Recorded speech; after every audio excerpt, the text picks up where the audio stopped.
Vamos a ver en qué consiste un experimento de Bernoulli. El experimento de Bernoulli lo realizamos cuando tenemos un experimento en el cual solamente es posible dos resultados. O es un éxito o es un fracaso. El ejemplo más común es el lanzar una moneda al aire, ¿no? Y ver si sale cara o sello. Solo hay dos posibilidades. Cuando nosotros lanzamos una moneda al aire y queremos cara, la probabilidad de obtener la cara es un medio, ¿no? O 0.5. Si elegimos una persona de la población y que esa persona seleccionada esté enfermo, si P es 1 sobre 200, esto va a ser igual a la prevalencia de la enfermedad, ¿no? De cada 200 personas, una está enferma. Si aplicamos un tratamiento a un enfermo y que este tratamiento sea un tratamiento efectivo, la probabilidad de que el individuo se cure es, en este caso, P igual 95%. Todos estos son ejemplos de experimentos de Bernoulli, ¿no? En el cual solamente hay dos posibilidades, o éxito o fracaso. Cuando tenemos un resultado dicotómico, la variable en este caso queda determinada conociendo el parámetro P, que es la probabilidad de éxito o la probabilidad de fracaso.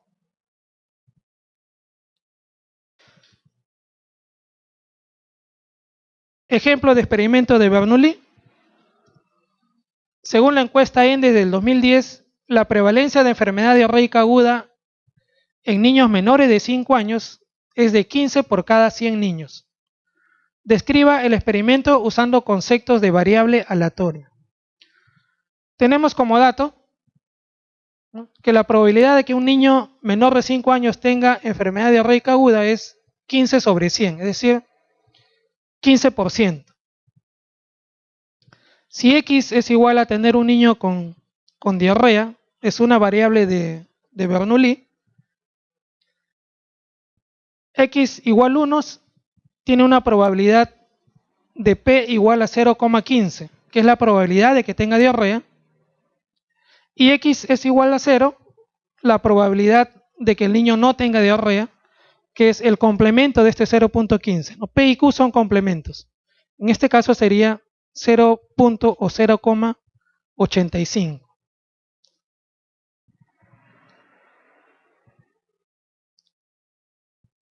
La distribución binomial. ¿Qué pasa si yo tengo un experimento de Bernoulli, pero este experimento de Bernoulli lo repito n veces? Si repetimos n veces un experimento de Bernoulli, estamos frente a una distribución binomial, cuyo parámetro en este caso va a ser n, el tamaño de la muestra, y p, que es la probabilidad de éxito. Por ejemplo, si lanzamos al aire una moneda 20 veces y contamos el número de caras que sale, esta distribución va a tener como parámetros n, que es el tamaño de muestra, 20, y p, que es la probabilidad de éxito, que en este caso va a ser un medio o 0.5. Si lanzamos al aire una moneda, ya no 20 veces, sino 100 veces, e igual contamos la cara, en este caso la distribución binomial va a tener como parámetros n, el número de lanzamientos, que es 100, y la probabilidad de éxito, que no varía, en este caso, que es 0.5. Y este es otro ejemplo también, el número de personas que enfermará en una población de 500.000 personas, de una enfermedad que se desarrolla una de cada 2.000 personas. En este caso, n es la población, en este caso 500.000, y p es igual a la probabilidad de que esta persona esté enferma, que es 1 sobre 2.000. Es una probabilidad bastante baja.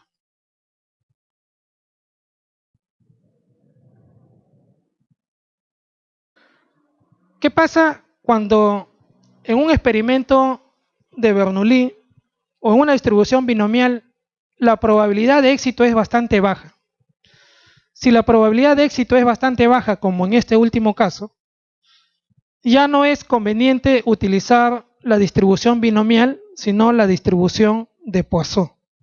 Entonces, la distribución de Poisson la vamos a utilizar cuando tenemos sucesos raros.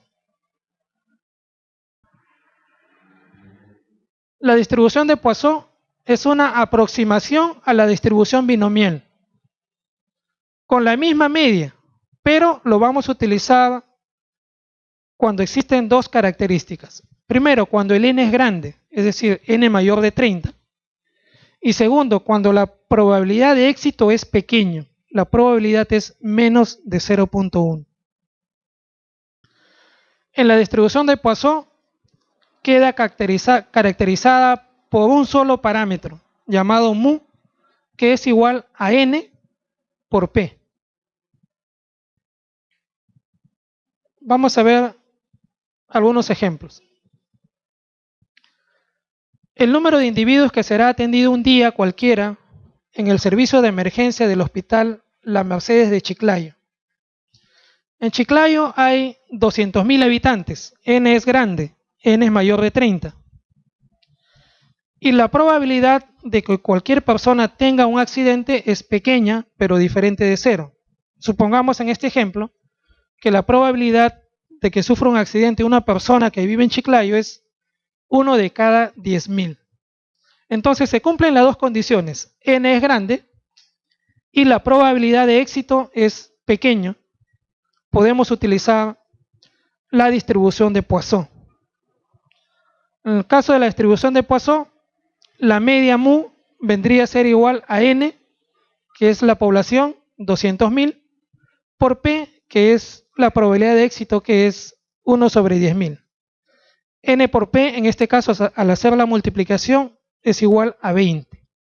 Lo que quiere decir que en esta población, la probabilidad o el número de personas que sufre un accidente en esta población de 200.000 habitantes es 20 personas.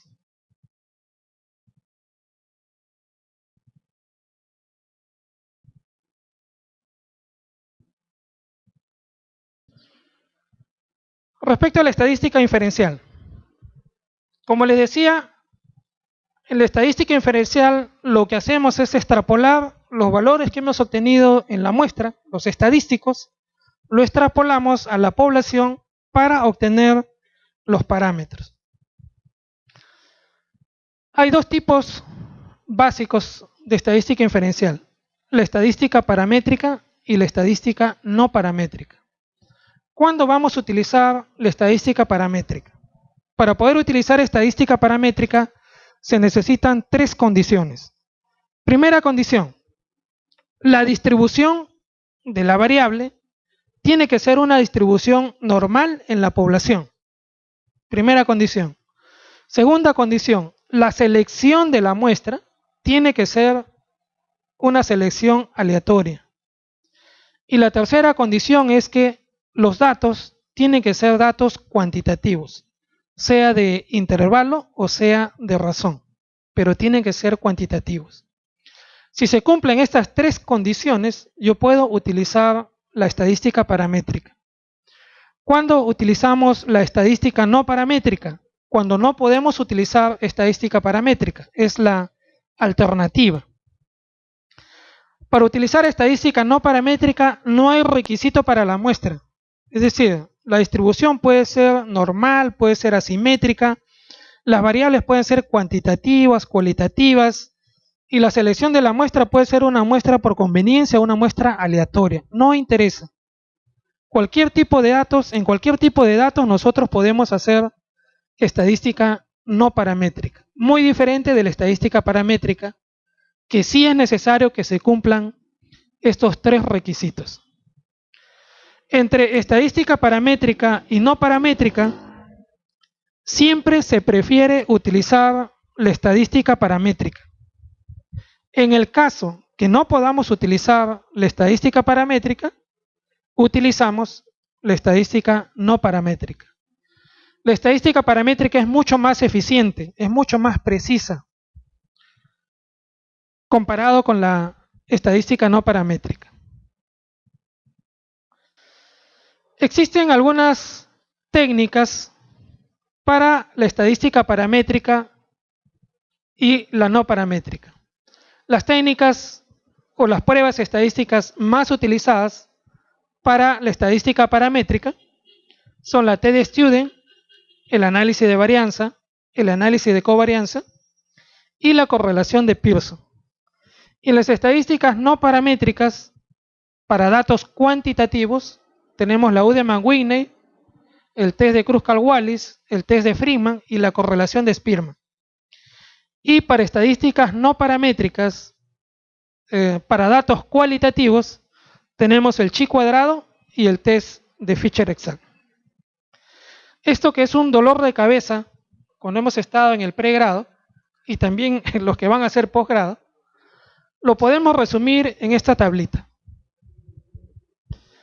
Yo les sugiero que se aprenden, que se memoricen esta tablita, porque con esta tablita van a poder resolver cualquier tipo de pregunta que le venga en el examen. Vamos a ver cómo se utiliza esta tablita. En esta tablita tenemos columnas y tenemos filas. En cada columna nosotros debemos de responder a una pregunta. Y la forma como se utiliza es primero haciendo la pregunta para la primera columna. ¿Cuál es la pregunta para la primera columna? ¿Qué tipo de muestras nos están presentando, nos están dando? ¿Las muestras son independientes o son muestras dependientes? ¿Cuál es la diferencia entre una muestra independiente y una muestra dependiente?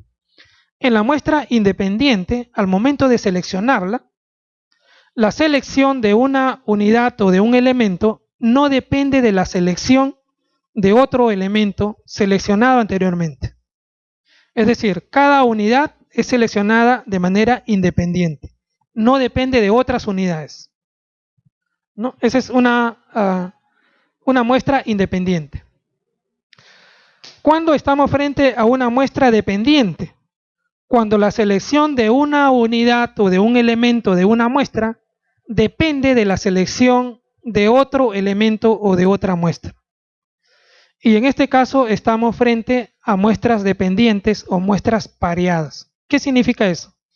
En un estudio, una muestra es pareada, por ejemplo. Si yo enrolo a un niño de 5 años y yo estoy haciendo el pareo o el apareamiento por grupos de edad, si yo selecciono un niño de 5 años en un grupo, en el otro grupo tengo que seleccionar también otro niño de 5 años. Entonces la selección de un elemento, de una muestra, va a depender de la selección de otra muestra. Tienen que ser pareadas, del mismo grupo de edad. Lo puedo hacer con el sexo también, ¿no? Si yo en mi estudio enrolo un sujeto de sexo femenino, el siguiente que tengo que enrolar también tiene que ser del sexo femenino. Ese es un pareamiento o apareamiento. ¿Cuántas variables puedo aparear o parear en un estudio? Depende.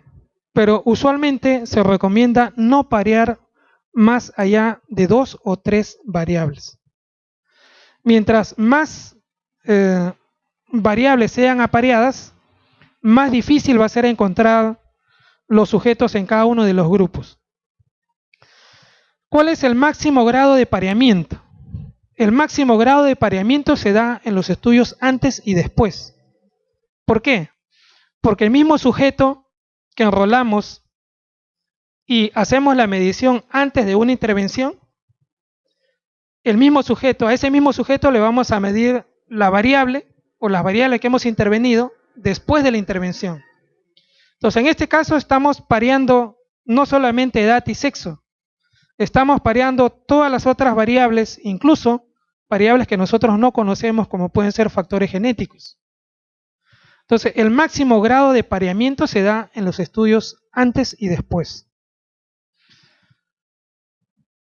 Ok, entonces esa es la primera pregunta que tenemos que responder. ¿La muestra es independiente o es dependiente? un consejo o un tip. Si en la pregunta a nosotros, al hacer esta pregunta y al leer los datos, no nos dicen si la muestra es independiente o es dependiente, se considera implícitamente que la muestra es independiente. Porque cuando la muestra es dependiente, necesariamente nos las tienen que poner como dato. ¿Ok? Entonces, si no nos dan información para poder determinar si es independiente o dependiente, se considera como independiente.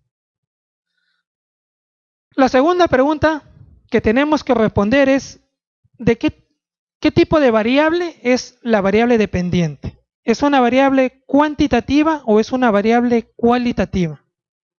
La segunda pregunta que hay que responder. La tercera pregunta que hay que responder es, ¿cuántos grupos se están comparando? ¿Un grupo, dos grupos, tres grupos, cinco grupos? ¿Cuántos grupos se están comparando? Y la última pregunta que involucra estas dos columnas es, ¿los datos que nos están presentando tiene distribución normal o tiene distribución asimétrica? Son las 4 preguntas que tenemos que responder. Entonces, nosotros vemos aquí, en esta línea, diferentes tipos de pruebas. Las pruebas que están en la columna de las estadísticas paramétricas, las pruebas que están aquí, las pruebas alternativas a estas pruebas paramétricas la encontramos en esta otra columna. ¿Qué quiere decir esto? Que si en la estadística paramétrica yo tengo la posibilidad de utilizar la t-de-student, utilizo la t-de-student. Pero si los datos no cumplen con el criterio que es que tienen que tener una distribución normal, la alternativa a la t-de-student es la Udemann-Wigner. La alternativa de la correlación de Pearson de estadística paramétrica es la correlación de Spearman en la estadística no paramétrica. La alternativa del análisis de varianza en la estadística paramétrica, su alternativa es el test de Kruskal-Wallis en la estadística no paramétrica. La alternativa de la t-de-student pareados en la estadística no paramétrica es el test de Wilcoxon y de la prueba F el ANOVA de Friedman. Y vean que en la estadística o en las variables cualitativas, obviamente por ser cualitativa, no se puede hacer estadísticas paramétricas con estas variables. Solo hay estadísticas o pruebas no paramétricas. ¿Y cuáles son esas pruebas? Para variables cualitativas, el chi cuadrado, el test de Fisher-Exact y el test de McNemar, en el caso de muestras pareadas. Ok, entonces vamos a ver ejemplos. ¿Cómo utilizamos esta tabla? Se compara la talla promedio entre dos grupos de niños que recibieron distintos patrones de alimentación. Cada grupo comprendía 25 niños. Señale la prueba de significación estadística más apropiada para analizar los datos. ¿Cuál es la prueba más apropiada? Vamos a utilizar la tabla. ¿Cuál era la primera pregunta? ¿Qué tipo de muestras nos están presentando? ¿No? Nos están dando. ¿Son muestras independientes o dependientes? ¿Qué nos dicen? Dos grupos de niños que recibieron distintos patrones de alimentación. No nos dicen si es independiente o dependiente. Si no nos lo dicen, asumimos que la muestra es independiente. Ok, entonces estamos aquí. Muestra independiente. La segunda pregunta es la variable dependiente. ¿De qué tipo es? ¿Cualitativa o cuantitativa? ¿Qué es lo que se va a comparar? La talla. La talla promedio, ¿no? La talla es una variable cuantitativa. Entonces, miren, estamos aquí, variable independiente y además es cuantitativa. Tercera pregunta. ¿Cuántos grupos se están comparando? dos grupos. Entonces, variable cuantitativa y tenemos dos grupos. La tercera pregunta. ¿Qué tipo de distribución tienen los datos? ¿Es una distribución normal o es una distribución asimétrica o no normal?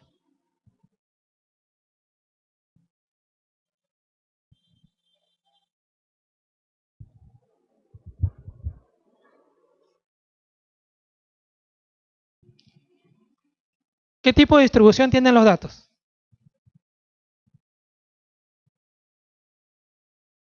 Entonces, aquí hay otro tips para poder resolver estos problemas.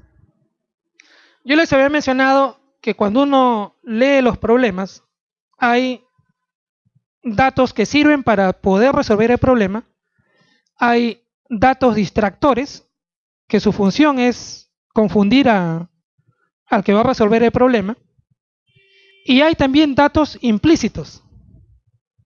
¿No? Los datos implícitos, uno de ellos nos los están dando porque no nos dicen si la muestra es independiente o dependiente. Entonces, implícitamente nos están diciendo la muestra es independiente.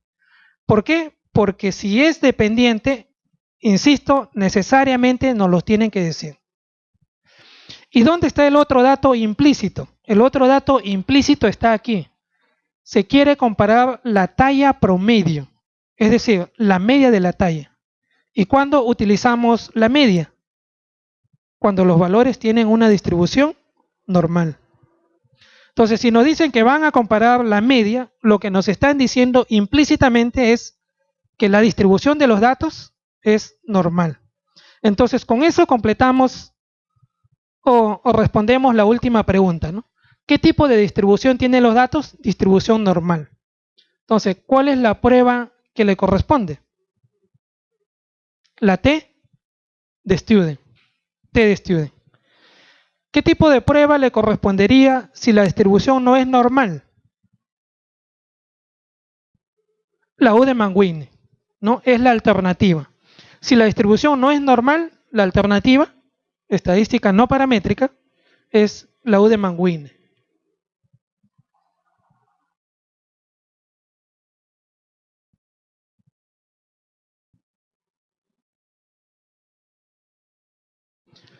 Segundo ejemplo.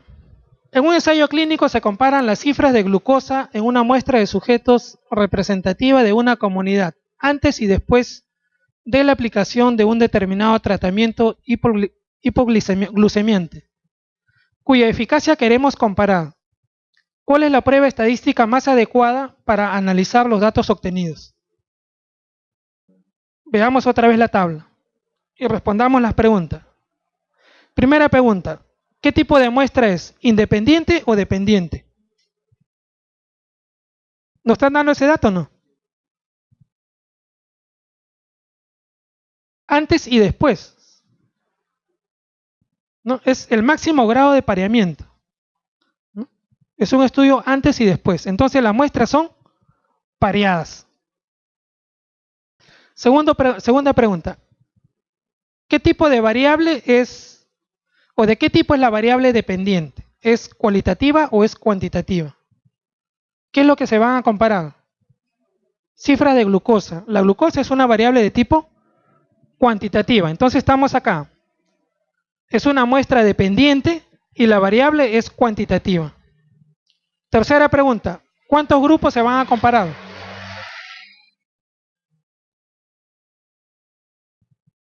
¿Cuántos grupos se van a comparar? Dos. ¿Por qué dos? Porque es un estudio antes y después. ¿No? Antes funciona como un grupo y después funciona como otro grupo, como grupo control. Entonces son dos grupos. ¿Dónde estamos? Acá.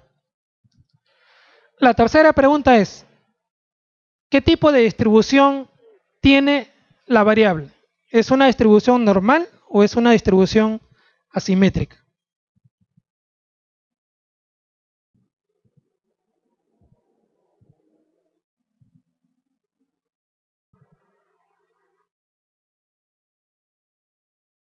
¿Nos dan ese dato o no lo dan? no figura ni explícita ni implícitamente. Entonces, no sabemos si la distribución es normal o es asimétrica. Pero, de acuerdo a esta tablita, solo hay dos posibilidades. La t de student pareado o su alternativa, el test de Wilcoxon. No hay otra posibilidad. Entonces, trabajemos con las alternativas. La primera nos dice test de t de student para datos independientes. Esta no es porque los datos son dependientes. Análisis de varianza.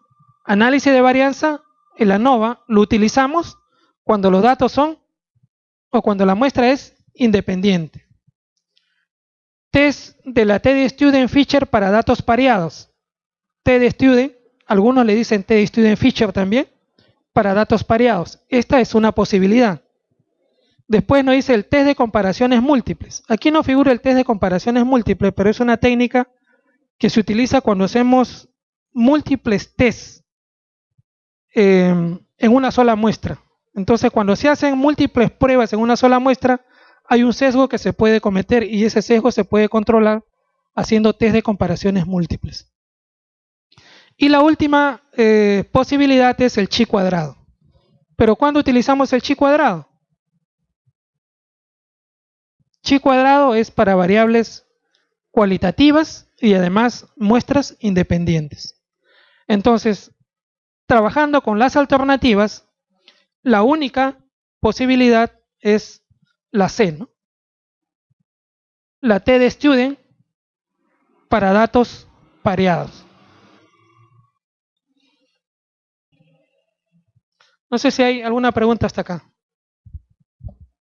¿Cómo vamos de tiempo?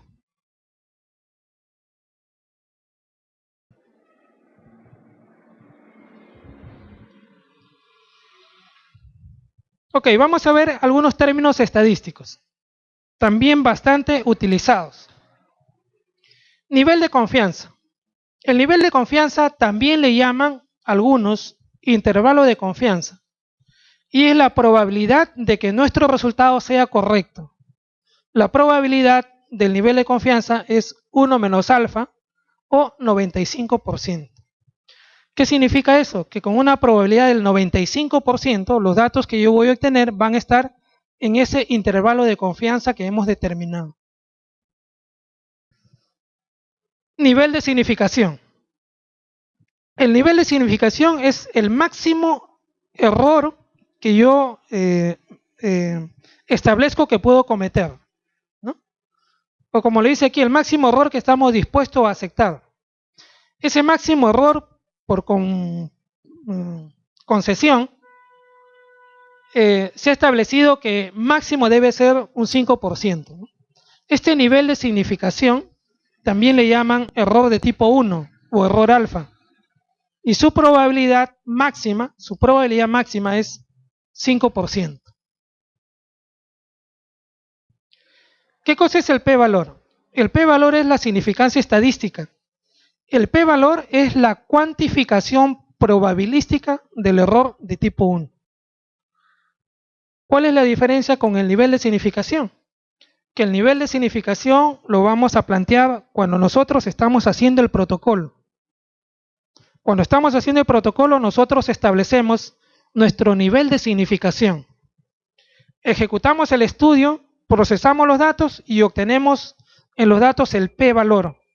Ese p-valor se obtiene después de realizar el estudio y es la cuantificación probabilística del error tipo 1.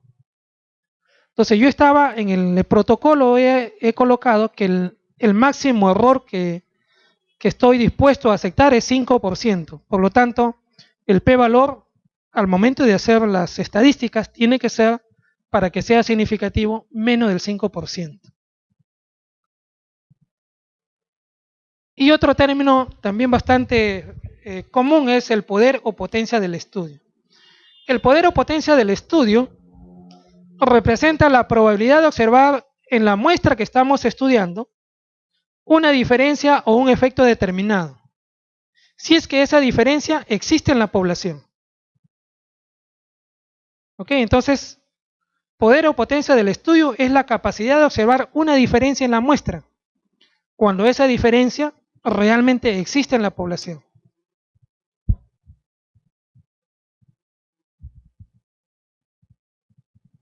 Los tipos de errores que se pueden cometer cuando hacemos las pruebas de hipótesis. En esta lámina estamos viendo que en el estado o en la vida real tenemos una hipótesis nula que puede ser verdadera o una hipótesis nula que puede ser falsa. Esta hipótesis nula, verdadera o falsa, en la vida real, nosotros la vamos a probar con un test o con una prueba de hipótesis. Y esa prueba de hipótesis va a llegar a una conclusión. Esa conclusión puede ser o rechazamos la hipótesis nula o no rechazamos la hipótesis nula. Entonces, al hacer el cruce de estas dos posibilidades, vamos a obtener lo siguiente. Cuando tenemos una hipótesis nula verdadera, es decir, que en la vida real no hay diferencia, tratamiento A versus tratamiento B son iguales, no hay diferencia entre los tratamientos. Eso es en la vida real. Pero cuando hacemos la prueba de hipótesis rechaza la hipótesis nula. Y la prueba de hipótesis me dice, no, sí hay diferencia. Mientras que en la vida real no hay diferencia, al hacer la prueba de hipótesis me dice que sí hay diferencia. En ese caso estamos frente a un error de tipo 1 o un error alfa. El error de tipo 2 o error beta lo cometemos cuando en la vida real la hipótesis nula es falsa. Es decir, si encontramos diferencia, el tratamiento A y el tratamiento B son diferentes. Hay diferencia entre los esquemas de tratamiento. Eso es en la vida real. Pero al hacer la prueba de hipótesis, nosotros no rechazamos la hipótesis nula. Por lo tanto, llegamos a la conclusión de que no hay diferencia. Entonces, en la vida real sí hay diferencia. Pero al hacer la prueba de hipótesis me dice, no, no hay diferencia. En este caso estamos frente a un error de tipo 2 o un error beta. En las otras dos casillas o dos celdas estamos frente a una decisión correcta. Una hipótesis nula que es falsa, hay diferencia, y que la prueba de hipótesis también me dice de que efectivamente sí hay diferencia.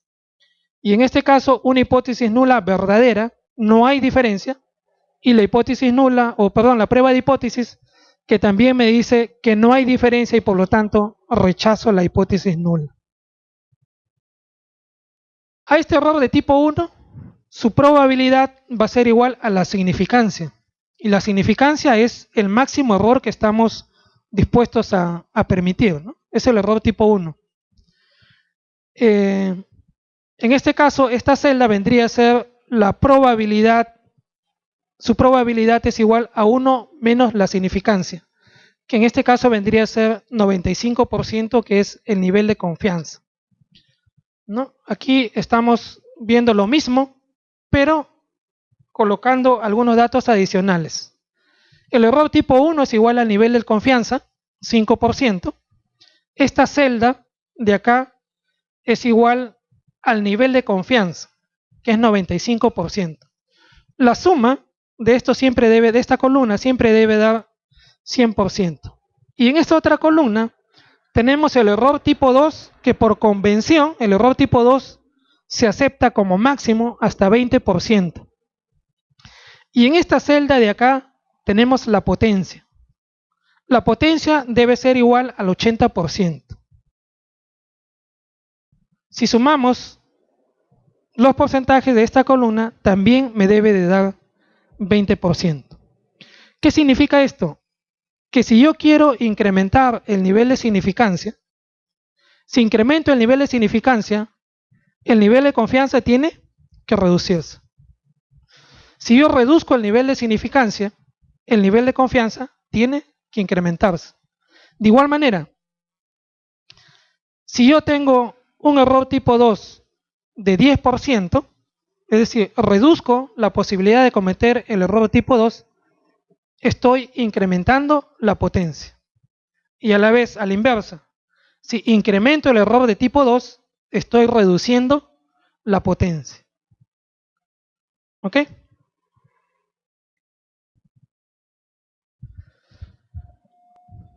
Veamos un ejemplo y podemos poner un ejemplo de la vida real. ¿Qué es lo que está en este momento en las noticias? El hallazgo de Ciro, ¿no es cierto? Ciro y Rosario. Vamos a hacer el ejemplo en este caso, tomando este ejemplo de la vida real. Entonces, Ciro está muerto, ¿ok? En la vida real, su pareja, Rosario, puede ser inocente o puede ser culpable. No lo sabemos. Ella va a ser sometida a un proceso judicial y al final el juez va a dar un veredicto. El veredicto del juez puede ser que sea culpable o que sea inocente. Si en la vida real efectivamente Rosario es culpable y el juez, el veredicto del juez también es culpable, no hay problema, es una decisión correcta. Si en la vida real Rosario es inocente y el veredicto del juez también es inocente, tampoco hay problema. Es una decisión correcta. ¿Dónde están los problemas? El problema está aquí. ¿Qué pasa si Rosario en la vida real es culpable, pero el veredicto del juez nos dice de que ella es inocente, siendo en la vida real culpable? Eso es un error, ¿no? Ese es un error. Pero es un error menos grave comparado con este otro error. Rosario en la vida real es inocente, no tiene nada que ver con la muerte de Ciro, pero el veredicto del juez dice que sí es culpable. Y siendo inocente, Rosario va a tener que irse a la cárcel. Los dos son errores, pero entre estos dos errores, el más grave es este de acá. Entonces, el error tipo 1 es mucho más grave que el error tipo 2.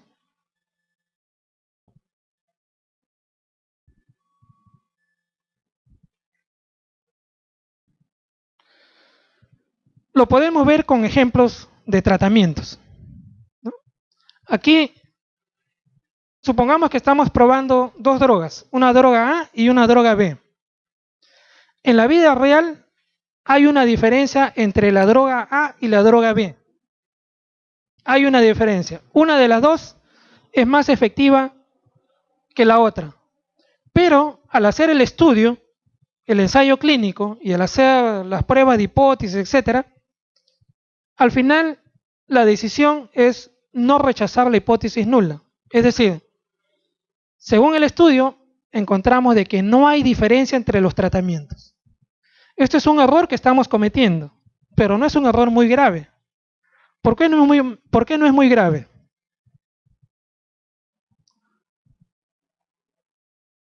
Porque si no encontramos diferencia en los tratamientos, habiendo esa diferencia, lo que vamos a hacer es simplemente no utilizar esa droga y podemos utilizar una droga alternativa. ¿Ok? Aquí no exponemos a los pacientes. Si en ese estudio demostramos de que no hay diferencia entre ambas drogas, simplemente utilizamos otra droga. Pero ¿qué pasa si en la vida real no hay diferencia? Es decir, la droga A es igual a la droga B, pero en el estudio, en el ensayo clínico, llegamos a la conclusión que sí hay diferencia. ¿Qué es lo que va a pasar? Vamos a utilizar una droga que en la vida real no tiene efecto o no tiene diferencia comparada con la otra. La vamos a utilizar como si esa droga fuese superior, o fuese mejor que la otra droga. Entonces, este error es mucho más grave porque vamos a darle tratamiento a un paciente con una droga que en la vida real no tiene eficacia. ¿Ok? Entre los dos errores El error tipo 1 es el mucho más grave y es el error del cual nosotros debemos de cuidarnos. ¿Podemos cometer este error? No hay problema. Pero el error tipo 1 es el error por el cual debemos de cuidarnos mucho más, ¿no? Veamos algunos ejemplos. Al comparar dos medias muestrales, el rechazo de una hipótesis nula que es verdadera nos lleva a cometer un error conocido como tipo 2, aleatorio estándar, tipo 1 o sistemático. ¿Qué tipo de errores? Tipo 1, ¿no? Una hipótesis nula verdadera que en la conclusión del test de significancia la vamos a rechazar. Ese es un error de tipo 1.